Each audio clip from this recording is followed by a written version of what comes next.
un acte révolutionnaire de la part d'une des plus grandes formations politiques en France. Et surtout, c'est un acte de démocratie participative qu'il fallait absolument saluer et qu'il faut absolument saluer. Mais c'est aussi un acte politique qui révolutionne en ce sens où il met le citoyen au cœur de la façon de faire politique demain. Et au sein du mouvement pour une République solidaire, suite à l'appel du 19 juin de Dominique de Villepin, et notre motion a mis au cœur le fil rouge, souvenons-nous, le citoyen, pour ma part, il me semblait important de participer à la votation de cette primaire citoyenne. C'est pour ça que j'ai donné mon avis personnel, qui a consisté à être partie prenante, à être solidaire de cette façon de révolutionner la politique aujourd'hui. Et à être d'autant plus solidaire qu'il s'agit d'une formation politique qui met en avant des valeurs dites de gauche, même si nous sommes d'accord, ma génération ne comprend pas très bien qu'est-ce que gauche, qu'est-ce que droite, et nous travaillons à essayer de déconstruire cette grille des lectures.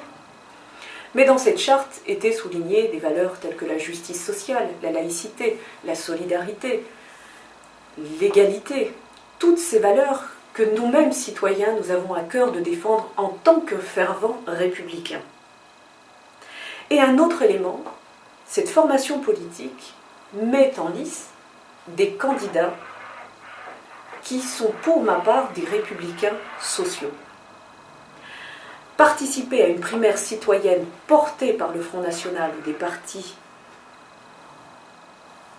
qui ne sont pas républicains à mes yeux,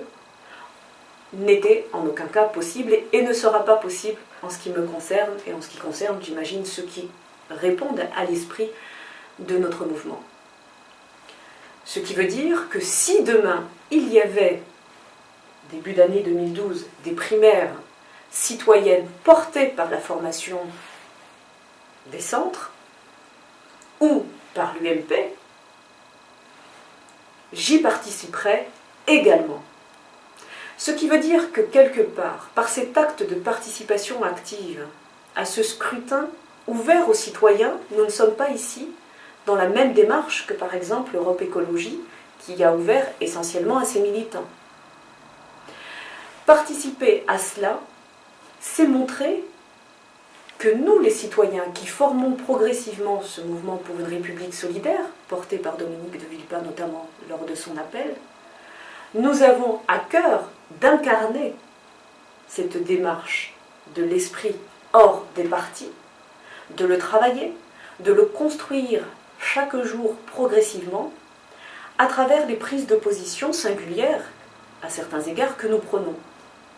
C'est à ce prix que nous allons véritablement réformer la vie politique en profondeur, restructurer les rapports. Et que notre nouvelle génération va voir un nouveau citoyen porteur d'une parole politique et républicaine émerger sur la place publique. Celui qui, lorsque des primaires citoyennes seront ouvertes, qui mettent en jeu des républicains sociaux, que ce soit à l'UMP, que ce soit au Parti socialiste, que ce soit dans les familles du centre, que ce soit dans les formations telles que Europe Écologie, et bien ce citoyen qui se déplacera à chaque fois qu'il y aura ces rendez-vous, et qui aura vocation à choisir les meilleurs candidats des formations politiques qui souhaitent aller au rendez-vous d'une présidentielle pour les Français et les Françaises, parce que lorsqu'il est question du destin de la France, du destin de l'ensemble des concitoyens, et c'est ça le rendez-vous de la présidentielle, je crois que chacun d'entre nous, s'il est véritablement citoyen, doit travailler à travers cette démarche-là, de se déplacer à ces grands rendez-vous de démocratie, doit avoir au fond de lui, doit être animé d'une volonté, celle de mettre au devant des Français les meilleurs candidats, les meilleurs républicains sociaux, parce qu'il ne s'agit pas de son destin, il s'agit du destin commun, il s'agit de l'intérêt général, de l'intérêt de l'ensemble de tous les Français. Voilà pourquoi il était extrêmement important pour moi, personnellement, de participer à ce rendez-vous historique de ce dimanche et de le faire au moins pour la première votation. Des sympathisants et des militants se sont ainsi déplacés en Vaucluse, et ils se sont déplacés avec d'autant plus de conviction qu'en Vaucluse, je le rappelle, toutes les familles politiques ici constituées de républicains sociaux ont conscience qu'ils ont un ennemi, et je ne dis pas un adversaire, qui est le Front National. Nous n'avons pas oublié le canton de Carpentras. Nous avons aussi ici une droite populaire qui s'installe, qui n'est pas la droite humaniste que nous connaissons, qui est présente sur le territoire. Nombreux citoyens se revendiquent d'une droite humaniste. Et donc il y a cet élément-là qui a largement joué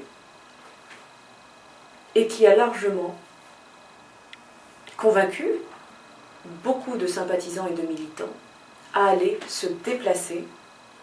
a fortiori lorsque le candidat qui pour nous reste celui qui portera véritablement la France et qui aura la capacité de rassembler, ne s'est pas encore déclaré. Alors pour nous, cette démarche dit tout simplement que nous travaillons à ce que, dans la volonté de Dominique de Villepin de se voir constituer un gouvernement d'unité nationale,